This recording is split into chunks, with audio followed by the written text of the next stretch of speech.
আচ্ছা, এটা হচ্ছে biophilic architectural design convention centre, Purbachal international. এটা স্ট্রাকচারটা করা হয়েছে দুইটা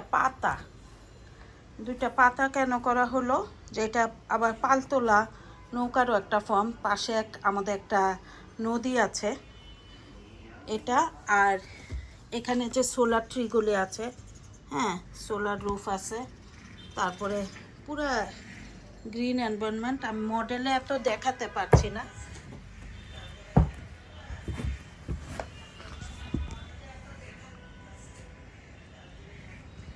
এটা নদীর দিক থেকে, মানে দক্ষিণ দিকের ভিউ। তো নদীর দিক থেকে এটা কনভেনশন সেন্টারটা, আর এটা অডিটোরিয়ামটা, আর মধ্যে